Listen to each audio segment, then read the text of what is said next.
Bien, continuamos. Mientras los compañeros pues se adhieran a la clase, ¿ya? Entonces habíamos indicado de que se presentan clase ya en este caso sería en la parte final, en este caso lo que es la erosión en la cuenca, ¿no? Con la formación, en este caso, lo que es cárcavas y barrancos. De esta manera, sí, ya habíamos explicado. Continuamos. Vamos a ver. Aquí está ya un poco el proceso de este proceso de que se da escaso lo que es cárcavas y barrancos y el proceso final que se da el proceso de la subducción, ¿sí? ¿Cuándo se da este tipo de proceso, no es cierto? Vamos, en este caso, podemos observar acá los diferentes perfiles, ¿no es cierto? El perfil original, más o menos esto se da como se da en los ríos, ¿no es cierto? Cuando nosotros calculamos lo que es el H sub 0, cuando se da procesos de erosión en los cauces de los ríos. Entonces aquí está en este caso el original, en este caso, ¿sí? El original, y acá está el perfil original, en este caso tanto el margen izquierdo como el derecho, y es la cantidad de erosión, de cantidad de suelo que se mueve por el proceso de la erosión, ¿sí? Entonces es el perfil nuevo que se va a dar, este acá, y al final, ¿no? Entonces ese proceso se da. Entonces aquí se da sobre arrastre de pérdidas de partículas y caída de talud en este caso. El talud se da, la caída del talud generalmente se da por este proceso de acá. Un proceso parecido a lo que es a la socavación, este proceso. Entonces se debilita el talud y esto prácticamente cae. Estamos viendo acá, ¿sí? Entonces a este proceso se llama el proceso de subducción, que se da acá. ¿Sí? Entonces, como le dije, es parecido a lo que se da en los ríos naturalmente. Bien. Con las de lodo, bueno, ya son procesos ya que se dan después de haber producido la erosión. ¿Y en función de qué? En función de la cantidad de agua que se produce en la cuenca o que aparece en la cuenca dependiendo de la cantidad de precipitación, ¿no es cierto? Y las intensidades.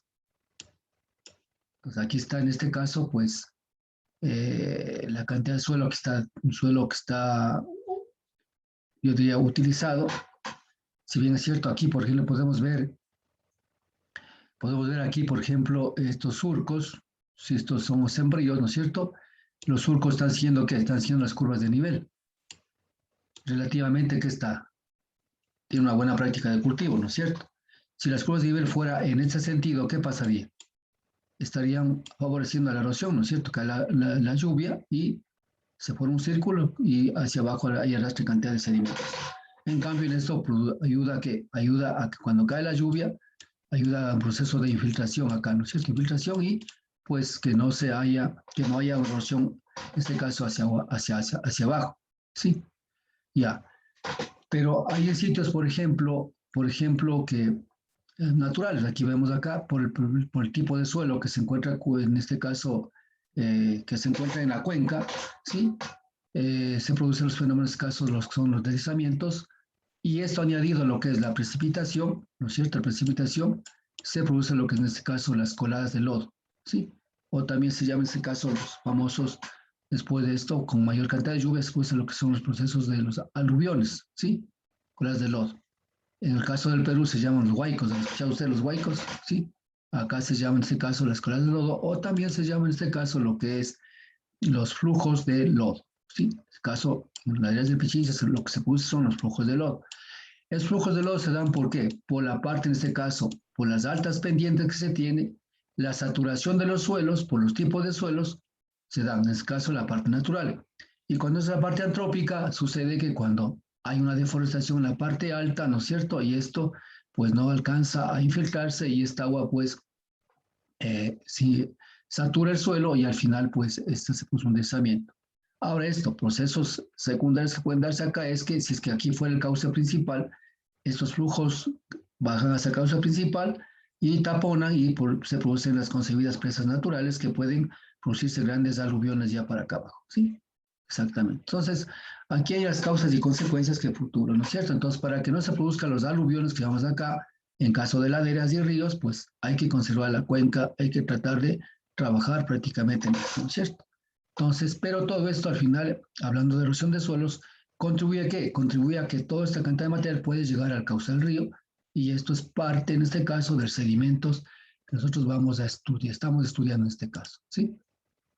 Bien, son procesos ya se dan secundarios. Aquí un poco la erosión nival, pues esto casi no nos interesa mucho porque no se da prácticamente en el oriente, en sierra muy poco también, pero más bien son espectros glaciares. ¿Sí? Aquí está tipo de erosión, ¿no es cierto? En este caso, provoca en este caso lo que son los glaciares. ¿Sí? La destrucción en este caso, pues caen grandes, digamos, avalanchas de nieve y aludes. Es un tipo de erosión además de estacional, en cada estación, pero provoca la pérdida del suelo, de masa forestal y de vidas y bienes humanos. ¿Sí? Dependiendo, ¿no? Como se encuentra ubicado esto, pues cerca del nevado, pues al final esta vegetación también producirá algún tipo de deterioro y consecuentemente pierde en este caso el parte forestal. Y si aquí se encuentra gente, pues también vidas humanas.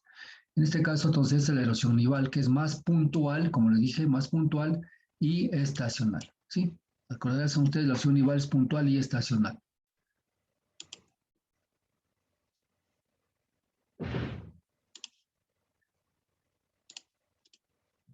La eólica es también muy importante, ¿no? La eólica especialmente, esto es en zonas desérticas como esta, por ejemplo, ¿sí? En zonas donde se encuentran, donde hay una velocidad alta del viento, ¿no es cierto? ¿Sí? Eh, en zonas áridas y semiáridas, exactamente. Sirve el carácter de gravedad entre zonas áridas y semiáridas. Dice, produce el proceso de deflación, proceso por el cual las partículas son arrancadas y elevadas por el aire. O sea, bueno, eso sí hemos visto, ¿no es cierto? Si hay una corriente de aire, ¿no es cierto? Aquí depende especialmente lo que es la velocidad y la dirección del viento. Velocidad y dirección del viento. De dónde viene y cómo está, ¿no es cierto? Entonces, si el suelo está desnudo, prácticamente comienza a levantar. Aquí también lo que levanta es prácticamente las partículas de la capa arable. Y esto puede poco a poco puede irse, ¿qué? Puede irse, en este caso, deteriorando el suelo. ¿Sí? Entonces, aquí se produce el proceso también que se llama el proceso de abrasión eólica. Entonces, mediante el aire descargado de partículas es capaz de producir un desgaste y en este caso de los obstáculos con los que se tropieza. Por supuesto, poco a poco va minando, en este caso, las partículas del suelo, pues y va destruyendo, en este caso, la capa arable o la capa orgánica, en este caso. Agravantes de la erosión, o sea, que contribuye a que la erosión sea un poco más complicada, ¿no? El efecto es el siguiente: suelo seco, cuando está el suelo seco, suelto, de textura fina. Es más fácil que se levante.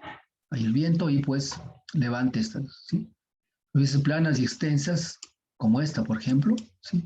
Entonces el viento actúa toda en la parte esta, ¿sí? Y él va levantando las partículas y va llevando hacia la parte, ¿sí? Vegetación escasa o nula, cuando hay vegetación, o escasa como esta también, ¿no es cierto? Y bien suficiente intensidad. Sí, también depende de la velocidad del viento. También la dirección, ¿no? Bueno, para eso también existen algunas formas de proteger exactamente el tipo de suelos. Ustedes deben saber lo que es el manejo de cuencas, ¿no es cierto? Por eso, manejo de cuencas, pues tenemos que estudiar esto, ¿no? Manejo de cuencas se estudia todo esto, ¿no? Erosión antrópica, ahora sí, a la intervención del hombre, que es la más, yo diría, la más problemática que tenemos en el planeta. Miren acá, he puesto una estrellita, comienza con ¿cuál? Con la deforestación. Lamentablemente es esto, ¿no? Por ejemplo, en el oriente ecuatoriano se da la idea, bueno, yo trabajaba bastante en el oriente, por si acaso, y la última vez que estaba en Sucumbíos, en el municipio, pues estaba director de drenaje, y la idea del campesino, por ejemplo, bueno, lamentablemente, o sea, son colonos, ¿no? No son autóctonos la mayor parte de la población que está allá, ¿no? Entonces la idea de ellos es que ellos tienen, por ejemplo, lo mínimo que tienen allá son 50 hectáreas. Eso me parece que les entregó el gobierno una cosa, pero lo mínimo que tiene es 50 hectáreas. De ahí la gente que vendió, pues ya tiene menos, y la que compró tiene más de 50. Bueno, al final, 50 hectáreas es la base que tienen ellos. Entonces, son gente bastante trabajadora, sí, pero bastante destructora. ¿Qué implica esto? ¿No es cierto? Primero, ellos tratan es de eliminar el bosque. Mientras todo eso tengan pasto, aunque no tengan ganado, pero es como que ellos han trabajado y han obtenido el triunfo de ellos saber obtener y tener su propiedad limpia, llaman ellos, sí. Pero no tienen una idea de una conservación de un bosque, de alguna cosa, situación de esta, no tienen idea. Entonces, mientras más deforestado está limpiado la propiedad de ellos, dice está limpia y con eso pues lo tienen. Inclusive, si hay pantano, lo que ellos tratan es de que seque el pantano. Seque el pantano y tengas prácticamente su pasto, aunque no tenga mucho ganado. Entonces, esa es la condición. El hombre generalmente, ¿qué quiere decir? Siempre trata a tener a deforestar el suelo. Y al deforestar implica a ustedes las consecuencias que tenemos.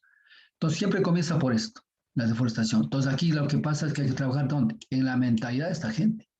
¿Para qué? Para no eliminar el conservar por lo menos alguna parte de sus 50 hectáreas en bosque y también y conservar también lo que en este caso los pantanos o humedales, que son exactamente los que entregan agua para qué? Para ellos mismos, para poder utilizar en épocas secas, en épocas donde no tengan mucha agua, ¿no es cierto? Entonces hay dos cosas que tenemos que trabajar en el oriente ecuatoriano en estas dos partes, ¿sí? Bueno, luego hay cultivos abusivos. ¿Qué son cultivos abusivos? ¿Alguien me puede decir qué son cultivos abusivos, tal vez?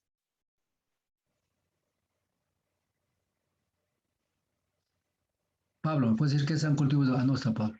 Gabriela, ¿qué son cultivos abusivos? Ah, no, sí está. Pablo, sí está.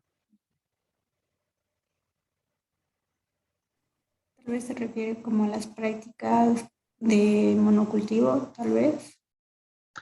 A ver, no, cultivos abusivos son, por ejemplo, vamos a ver, aquí en esta zona, los cultivos, en este caso, los que existían son, por ejemplo, yo qué sé, son, hablamos de acá, yo hablo de un poco de la sierra, no voy a hablar del oriente, ya.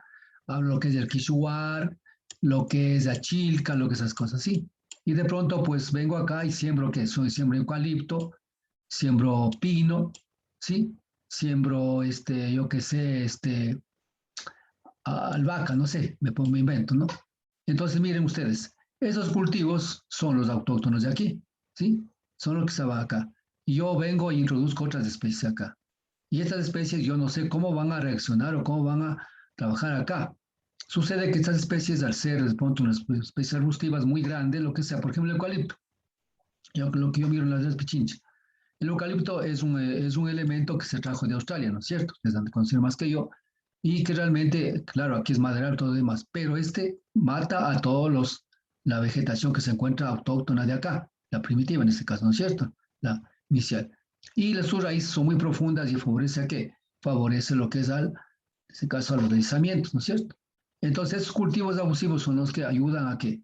A en este caso aumentar la erosión. A eso se refiere en este caso cultivos abusivos, a cultivos que no son partes de la zona. Y por eso ustedes han escuchado, cuando nosotros queremos reforestar, ¿qué dicen?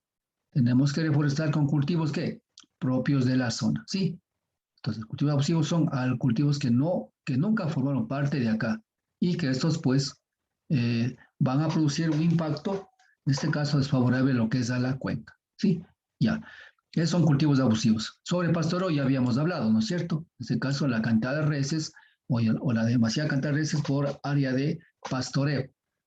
Por eso ustedes han visto, por ejemplo, los páramos ya están prohibidos tener una cantidad de X de ganado.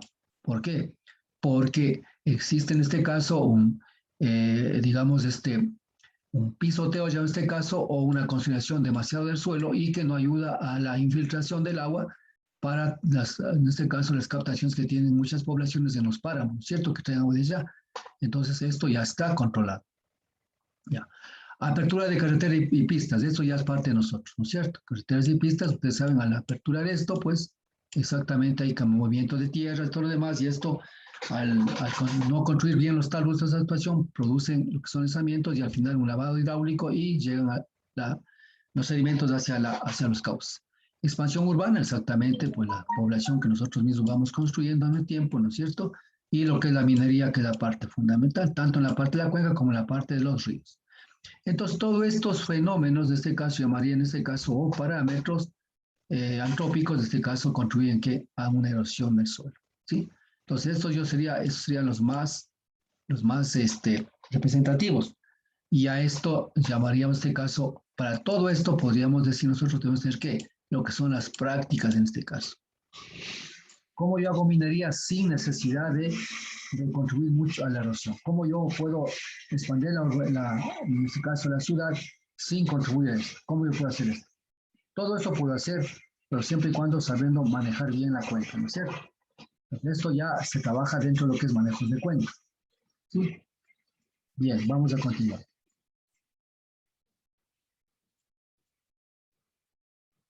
Vamos a ver un poco lo que son los índices de vulnerabilidad.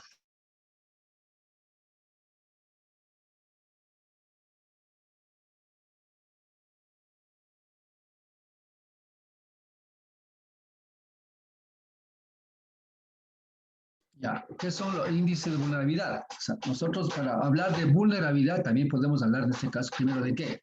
Primero de amenaza, ¿no es cierto? Y luego, pues la vulnerabilidad no es más que, en este caso, los elementos esenciales que llamamos en este caso, ¿no es cierto? Elementos esenciales o los expuestos dentro de una zona de amenaza, simplemente. Pero dentro de eso también ya podemos hablar un poco de lo que es vulnerabilidad, lo que es la parte de qué, que es la parte de erosión de suelo. ¿Qué dice? El conjunto de todos los factores que afectan e influyen en el riesgo. Aquí hablamos un poco ya del riesgo. ¿Por qué? Porque el riesgo, ustedes se han de acordar, ustedes es igual a amenaza por vulnerabilidad. Ustedes se acuerdan, ¿cierto? Y en este caso hablamos, en este caso, de elementos expuestos. Bueno, esto tal vez ya vieron algún tema en una parte, ¿no es cierto? Pero, bueno, manejo también ese tema. Riesgo, erosión. O sea, el riesgo de erosión, clima, pendiente, estructura, composición, usos humanos, tala, incendios, etc. Se puede agrupar en dos conceptos. Bueno, y aquí hablamos en este caso ya los índices de vulnerabilidad, hablamos lo que es la erosividad, que es un factor que vamos a calcular, y la erosionabilidad, exactamente. Las dos cosas que son dos términos que vamos a trabajar nosotros. Ya.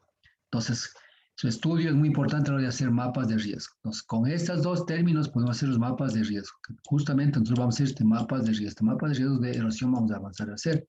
Es un tema de trabajo, ¿sí? Y vamos a calcular todo esto, ¿sí? Erosión. Porque nosotros necesitamos conocer exactamente mi cuenca, cómo se encuentra, qué procesos, en qué partes se encuentran los procesos erosivos y cómo contribuye, en este caso, mi cuenca a la cantidad de sedimentos al cauce principal. Y por supuesto, pues esto cómo está afectando a mis estructuras que voy a construir en el cauce, ¿no es cierto? Entonces, ¿qué dice? Porque determina zonas más vulnerables que me permitirá establecer medidas adecuadas.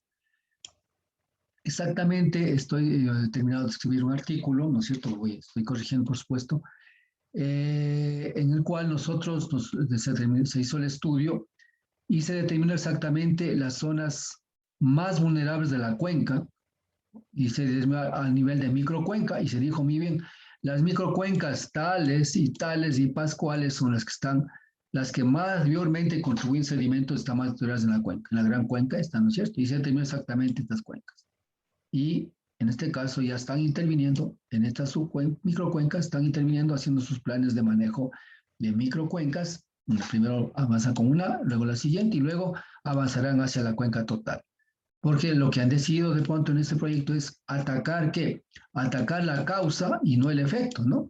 Porque el efecto, ¿cuál sería el efecto?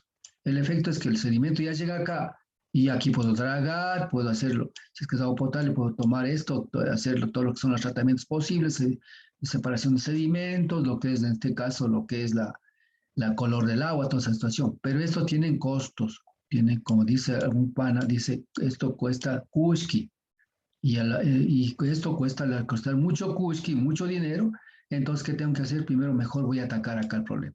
Ataco el problema y consecuentemente estos puedo bajar costos de tratamiento de agua que sea agua potable. ¿Sí me entienden? Entonces, eso es importantísimo. Entonces, aquí que dice establecer medidas más adecuadas. El factor en función de qué? De determinar la vulnerabilidad de diferentes microcuencas a nivel de la cuenca total. Es lo que he hecho yo un estudio que terminé, bueno, eso lo hice hace un año atrás, ¿no? Bueno, aquí estamos, evaluación de la erosión. ¿Cómo yo evaluaciono la erosión? Ahora sí vamos a entrar un poquito a los métodos, ¿no es cierto? Verán, señores, aquí.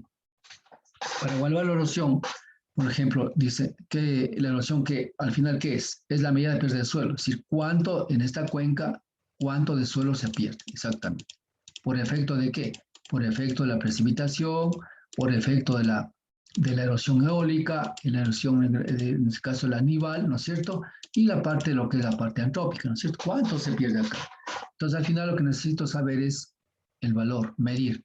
Por eso se llama medir, medida. ¿Sí? Ya. Para esto existen dos métodos, ¿no es cierto? ¿Cuáles son los métodos directos y los métodos indirectos que yo aplico? ¿Sí? Vamos a ver, métodos directos y métodos indirectos. Al final, los métodos directos son los cualitativos y los cuantitativos, ¿sí? Entonces, los cualitativos y hacer buenas cantidades. Y vamos a ver, ¿no es cierto? Entonces, esto lo aplicamos prácticamente como sería en este caso, método directo sería que yo mido directamente en el campo. En ese caso yo le llamaría aquí campo, ¿no? Campo, ya estoy en la cuenca, ¿no? Estoy haciendo mis cosas en la cuenca. Y eso hemos hecho, ¿no? Hemos hecho, en el caso, yo tuve una experiencia desde el Pichincha, nosotros hicimos parcelas experimentales en diferentes pendientes y hacíamos llover, pues, a intensidades diferentes, ¿sí? En este caso veíamos cuál intensidad que mayormente se da, porque en la I-30, con la I-30 llover en diferentes pendientes y cuantificábamos los sedimentos. Entonces esto implica hacer, ¿qué? Hacer experiencias en campo. Y esto yo llamaría en este caso como gabinete. Gabinete, es decir, hago estudios en gabinete, pero por supuesto, estudios de gabinete no es que yo me siento en gabinete y lo hago, sino también tengo que hacer un reconocimiento de la cuenca y en función de eso tener muchos parámetros para trabajar acá. Bien, en campo, los cualitativos, ¿qué hago? Simplemente digo al tipo de erosión, tipo de erosión y los indicadores en este caso de erosión, ¿sí? Entonces digo, no, ya vimos, ¿no es cierto? Erosión laminar, erosión en cárcavas, toda esa cosa vimos. Los biológicos son aquellos, en este caso, producidos por ciertos lombrices, ciertas entes, en este caso, que están en la tierra, que también contribuyen a la erosión. Entonces, son los cualitativos, ¿no? Si no sabemos cuánto produces, pero sí sabemos quiénes producen estos tipos de erosión. Los cuantitativos, en cambio, tratamos de medir en campo. Por ejemplo, hay experiencias, yo no he hecho esto, pero he leído colocar estacas, que quiere decir en este caso, pues está aquí el suelo y coloco estacas con diferentes valores, en este caso de la estaca, ¿no es cierto?, como tipo linímetro y valores de acá, ¿sí? Y ahí voy viendo exactamente cada vez que llueve cuánto va perdiendo la cobertura. Y eso multiplico más o menos por la y tengo un valor total de haber perdido el suelo, en este caso cuantificado, y estoy midiendo en campo, exactamente. Por supuesto que esto que tengo que definir en función de los diferentes usos y tipos de suelo que están en la cuenca para tener una representatividad y poder, en este caso, pues, extender esos resultados a todo lo que es la cuenca. Sedimentación en embalses, que es otra parte fundamental, es decir, ya aquí sí sabemos exactamente cuánta agua llega de toda la cuenca, si está aquí el embalse, no sé si está aquí el embalse, ¿sí? El embalse, cuánto sedimento llega de toda la cuenca y realmente sabemos exactamente todo lo que puso la cuenca aquí, en el embalse. Entonces estamos cuantificando. También hay valores en este caso que nosotros trabajamos, por ejemplo, lo que es en volumen muerto, ¿no es cierto? Pues vamos acá, ¿no es cierto? Tenemos esto así y aquí está el volumen muerto. Entonces, nosotros diseñamos el volumen muerto y medimos esto, sabemos cuánto de procedimiento se ha llegado. Entonces sabemos ya realmente lo que llega. Sí, uso de parcelas, que ya dije anteriormente que eso sí tengo experiencia, he trabajado yo en parcelas experimentales y también he trabajado en recolectores de escorrentía. Esos dos términos conozco bien y lo he trabajado. Sí, esto pues con lluvia artificial y esto pues en este caso pues también lluvia artificial y también con lluvia natural. Sí, colocado un pluviómetro exactamente en la parcela. No en la parcela exactamente, es decir, la parcela estaba aquí, tenía dimensiones de parcela y el pluviómetro está aquí. Entonces con esto teníamos la lluvia exactamente que cae acá y con esto veíamos los ventos, todas esas cosas y aquí teníamos un recolector de escurrimiento acá, ¿no es cierto? Escurrimiento y acá salió una salida, ¿sí? Entonces acá quedaba el agua y el sedimento. Entonces poco a poco el sedimento se iba decantando aquí y el agua iba saliendo por acá. Consecuentemente recogíamos todo esto, el sedimento y medíamos. Sí, llevamos al laboratorio y sabíamos exactamente cuál es la cantidad de sedimento. ¿Por qué? Por área de suelo, ¿no es cierto? Y pendiente, esas cosas teníamos para luego, pues, simplemente indicar de que en laderas de tal pendiente se puso tal o cual erosión, con cuál tipo de suelo, si es cultivo está acá, pues la parcela era respectativa, con cultivos, con lo que sea que esté. Para eso tenemos que hacer chequeo de la cuenca, cómo está la cuenca, y decir muy bien, a ver, la cuenca tiene esto, tiene esto, tiene esto, entonces, ¿qué necesito? Tengo una parcela, dos parcelas, tres parcelas o cuatro parcelas. Y aquí trabajo. ¿Para qué? Para saber un promedio de erosión que puede ser en la cuenca. Pero esto puede hacer exactamente esto, ¿no? Justo aquí tengo el documento que estoy haciendo un estudio para el Pichincha y estaba revisando el día de ayer temas que habíamos hecho, ¿sí? Esto es un convenio con los franceses que habíamos hecho. Y entonces, miren aquí, entonces esto lo hacemos directamente en campo. Pero estos datos los llevamos, por supuesto, a gabinete, ¿no? Con esto calculamos todo lo que quiera llamarse. Hay formas de hacer esa cosa Y lo que es los métodos indirectos, en cambio, ¿cuáles? Ya la aplicación directamente de fórmulas, ¿sí? Fórmulas empíricas, en este caso, como la ecuación universal del suelo. Aquí dijimos y el método de Fourier. Hay muchos métodos, por si acaso, ¿no? Hay muchos métodos, pero y vamos a ver, yo tengo aquí en las diapositivas algunos métodos, pero todo depende de qué. El método que apliquemos en nuestro país depende de qué. Depende si es que tenemos los parámetros medidos. O sea, mi punto de vista es que los modelos pueden funcionar correctamente. Un modelo que funciona en Gran Bretaña, funciona en Rusia, funciona acá, funciona correctamente. ¿Por qué? ¿Por qué? Porque los parámetros, en este caso el comportamiento, es algo, digamos, algo natural, ¿no? Pero lo que no tenemos son exactamente los ciertos parámetros que vienen en los modelos ya introducidos, propios de cada sector, propios de cada país, propios de cada cuenca. En caso de nosotros, por ejemplo, hay modelos, por ejemplo, el GEG, el AUL, todas esas cosas, podemos trabajar siempre y cuando esos parámetros podamos medir en nuestras cuencas, ¿sí? Porque las matemáticas, digamos, la parte matemática está, el comportamiento del fenómeno está bien dado, no sé si en este caso sería el modelo, ¿sí? Entonces podemos hacer esas cosas. Entonces vamos a ver. Aquí el tipo de erosión ya habíamos hablado, un poquito para hacer recorderis, ¿no es cierto? Aquí está un muchachito que está prácticamente indicando toda esa situación. Son laminar, secador laminar, surco, suelo, subducción, recorderis, físicos, en este caso físicos del tipo de erosión, grado 1. Aquí un poco, este es un poco, llamamos en este caso lo que es la cualitativa, ¿no? Grado 1, grado 2 y grado 3. ¿Cuándo grado 1? Remoción más o menos uniforme. Grado 2, en este caso, erosión de surcos, y grado 3, cárcamas. Entonces ya podemos hablar las tres tipos de erosión que vimos anteriormente, grado 1, grado 2 y grado 3. Entonces esa es la forma como yo cuantifico una forma cualitativa, ¿no es cierto? No estoy hablando cuantitativo. Entonces ya digo, grado 3, ¿cómo? Ya son cárcamas, ¿ah? Son estas, ¿no? Cárcamas. Grado 2, ¿qué son? Incisiones profundas, es decir, un poco por acá arriba, estas partes de acá. Y grado 1, pues son las que están, en este caso, las láminas de suelo están levantadas. Entonces, ahí estoy cuantificando, no, mejor no cuantificando, sino calificándose en este caso los tipos de erosión. Entonces, igual yo puedo calificar, ¿no? Igual que se califica en riesgos, yo califico en riesgos también de la misma manera. Biológicos, en este caso hablamos de lo que es basados en la vegetación y ciertos seres que viven en la naturaleza, ¿no es cierto? Grado nulo, vegetación densa y sin raíces al aire. ¿Qué quiere decir? Totalmente forestada, ¿no es cierto? Basada en la vegetación. Entonces aquí prácticamente habrá una erosión nula. Grado bajo, vegetación aclarada y ligera exposición de raíz. Aquí ya comienza a haber algo de erosión, ¿no es cierto? Hemos visto. Grado medio, raíces expuestas, pedestales hasta 5 centímetros y grado alto. Entonces, esta es la forma en este caso de calificar lo que es la forma cualitativa que hemos indicado en la diapositiva anterior. ¿Se acuerdan ustedes? Entonces, aquí yo califico. Entonces, cuando digo, a ver, basar la vegetación es grado alto. Ya, ¿qué será grado alto? Raíces expuestas, grandes pedestales y regueros. En este caso, grado muy alto, barrancos y cárcamas, ¿sí? Esto se da especialmente respecto a la vegetación, ¿no es cierto? Bueno, aquí tenemos, por ejemplo, y aquí les indico algo de fotografías para que ustedes vean. Esto, vean. ¿Qué es un grado? Este es un grado alto, ¿no? ¿Sí ven? Acaba de decir esto. Muy expuestas, grandes pedestales y regueros. Bancos altos. Y aquí tenemos exactamente esto. ¿Sí? Entonces es una oración profunda, ¿no es cierto? Las raíces expuestas a cosas. Y así podemos tener algunas fotografías de esta situación. Sí, entonces hasta aquí ustedes, no sé si ustedes se dan cuenta, pero hasta aquí tenemos lo que es la parte de lo que es la erosión, digamos los tipos de erosión, tanto la cualitativa como la cuantitativa, ¿no es cierto? Pero más hemos visto lo que es la cualitativa. ¿Alguna pregunta desde aquí, muchachos? Si bien es cierto, es la parte teórica, pero que es muy importante conocer esto.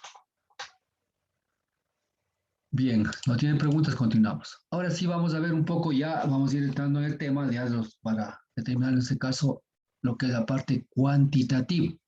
Entonces aquí estamos, este grafiquito lo tengo basado pues en, bueno, digamos en este caso del CEDES de España. No sé si ustedes sepan qué es el CEDES de España, ¿no es cierto? Bueno, hice yo un curso ahí.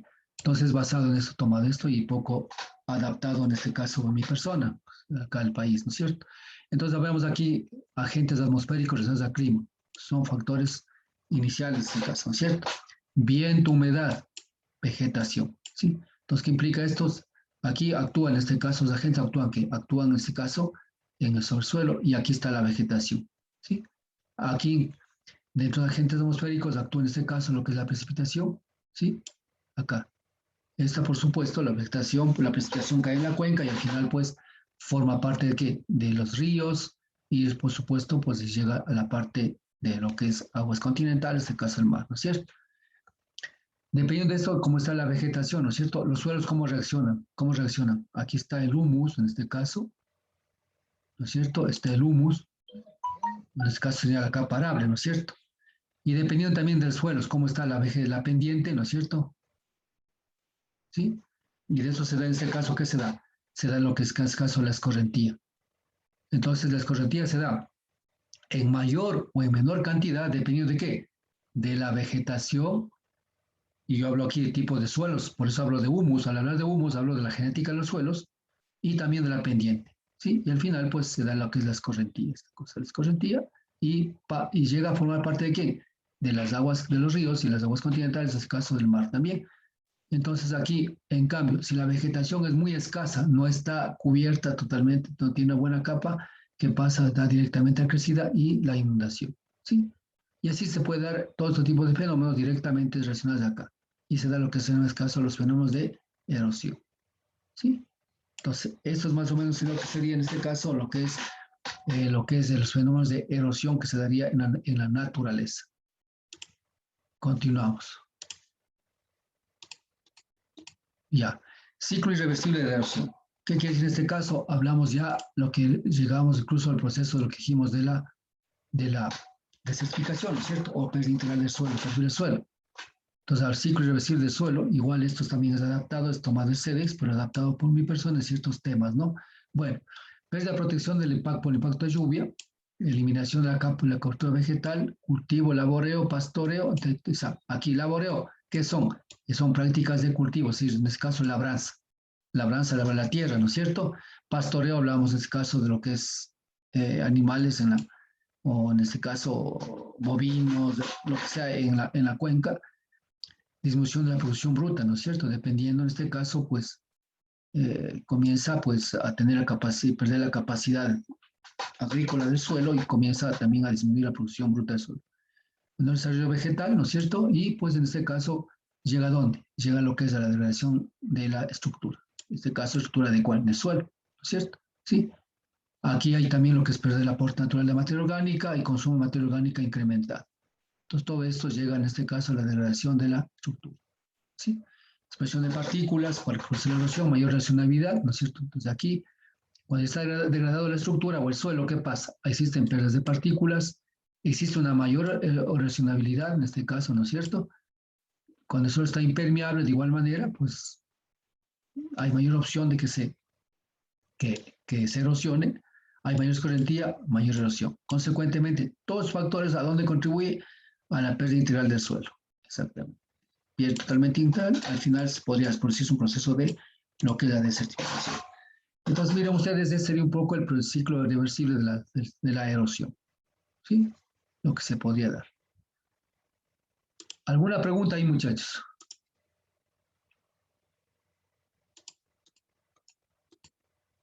Bien. No, profe. Ya. Entonces, ahora sí vamos a entrar ya a lo que son los modelos matemáticos para estimar la erosión. Como les dije, pues hay muchas fórmulas para estimar la erosión. Y estas son las que yo, bueno, lo tengo en mis apuntes, ¿no es cierto? Y de pronto, pues pueden consultar ustedes libres, en este caso en internet y de todo, ¿no es cierto? Pero esas son las que yo he estudiado y conozco, ¿no es cierto? Bien, hay las fórmulas empíricas, hay modelos paramétricos, hay modelos de extensión de cuencas que se llama este caso, y hay modelos de extensión directa, exactamente. Miren ustedes, por ejemplo, hay la ecuación de Sin, que es la de 1940. No vamos a ver exactamente qué significa, pero son ecuaciones, por lo general son las que voy indicando, pues son ecuaciones exactamente para cuencas del sector. Es lo mismo que ustedes de pronto, no sé si han estudiado en hidrología, hay ecuaciones empíricas para determinar lo que es caudales de crecida en una cuenca. Entonces, esa ecuación dice exactamente son para la cuenca del sector tal, y de ahí no puede aplicar para nada. Entonces, lo mismo, más o menos, estas ecuaciones también son, sí, pero son ecuaciones que están en la literatura, son las que a veces utilizamos modificando esos parámetros. La ecuación de Smith y White y la ecuación de Musgrave. Exactamente son las fórmulas empíricas que existen en este caso para calcular. Las pueden ustedes consultar en cualquier parte. No vamos a ver todas, por supuesto, porque el curso no da para eso, ¿no es cierto? Modelos paramétricos, en este caso, ¿cuáles son la ecuación universal de la USL? Entonces, este es el que vamos a ver nosotros. ¿Por qué? Porque este es el que más se utiliza a nivel mundial. Si ustedes ven artículos, están escritos bajo este tema.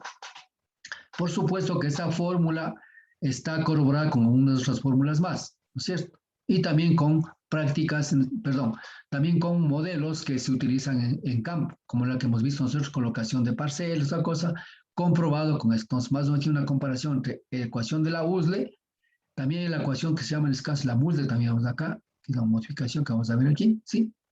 El modelo de Meyer y Weismeyer. Esta ecuación de, en este caso, la USL y el modelo de Meyer y Weismeyer, prácticamente esto es parte de la USL, ¿sí? Parte de la USL, ¿por qué? Porque aquí la fórmula de la USL trabajó estos dos señores, Meyer y Weismeyer, por si acaso, ¿sí? Y esos son también, esos también son, no solamente han trabajado en suelos, ¿no? Sino han trabajado lo que es la evapotranspiración también. No sé si se acuerdan de esas fórmulas que tienen estos señores. Bueno. Ahora, esta misma fórmula de la USL, por supuesto, esto estaba dado para qué? Está trabajado. Acuérdense ustedes que todas estas situaciones se da más bien para lo que es agricultura. Lo que es agricultura, por ejemplo, cuando nosotros terminamos en hidrología, ¿se acuerdan ustedes del número hidrológico, el CN? El CN, nosotros, pues, nos ayudamos de qué? Especialmente lo que es la parte agrícola, porque el CN nosotros clasificamos suelos, 4 tipos de suelos, ¿cierto? A, B, C y D. Y esto generamos y decimos que es permeable y permeable lo que sea, ¿sí? Entonces, esto en función de qué? Las capacidades edáficas de los suelos. Nosotros trabajamos en función de esto, ¿sí? Lo mismo estos señores, estos trabajaron más bien para qué es la erosión, porque al final lo que quieren calcular es la erosión que produce una cuenca cuando el campesino, pues, comienza a producir la tierra, ¿no es cierto? Y también esto acompañado un poco de la, digamos, de la erosión natural. Entonces, estos señores, por ejemplo, Wismay, lo que hicieron es prácticas en cultivos, por ejemplo, no en parcelas de, me parece que es 290 metros cuadrados, no me acuerdo bien. Parece que estoy bien esto, ¿sí? 290 metros cuadrados. Bueno, esto habría que corroborar bien porque me parece que es esto, no me acuerdo bien. No estoy seguro, mejor dicho. Entonces, en parcelas comenzaron a hacer investigaciones, algo que les dije yo, en parcela, ¿no es cierto? Y al final lo que trataron de determinar aquí son algunos parámetros para calcular lo que es la erosión. Ellos la erosión lo calculan como A, como un aporte de sedimentos, en este caso, de la cuenca, ¿no es cierto? Eso lo hicieron, ¿cierto? ¿Pero qué? Para en este caso, lo que es la parte agrícola, ¿sí?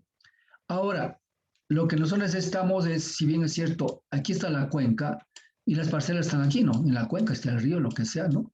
Pero al final los cultivos, ¿dónde se dan? Se dan en la cuenca y son parcelas que están puestas acá. Son grandes extensiones de terreno que hacen campesino utiliza acá. Entonces, muy bien, está calculado para parcelas, sí, está muy bien, gracias, está bien, pero ¿qué queremos hacer? Queremos nosotros trabajar, utilizar esta metodología, ¿dónde? Ahora referido a las cuencas hidrográficas. Es lo que están haciendo acá. Entonces, ahora sí, vamos a ver, dice extensión a cuenca. Si la misma ecuación universal, vamos a lo que es la cuenca. Entonces, modificación a la USL.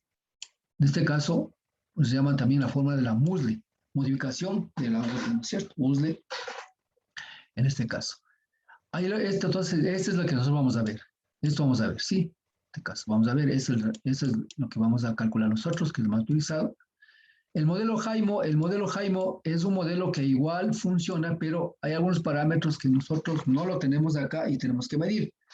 Por ejemplo, cuando nosotros en la cuenca, nosotros en hidrología medimos lo que es la infiltración. Tenemos que nosotros para hacer lo que es la infiltración en la cuenca, si queremos hacer balance hídrico, nosotros tenemos que hacer algunas mediciones dependiendo del tipo de suelo y hacer, digamos en este caso, investigaciones de infiltración, ¿no es cierto? Pero resulta que para hacer eso es un estudio que nosotros tenemos que hacer, no tenemos mucho dinero, lo que sea, no lo hacemos y adoptamos un parámetro de infiltración promedio, decimos más o menos la cuenca tiene esto, ¿no?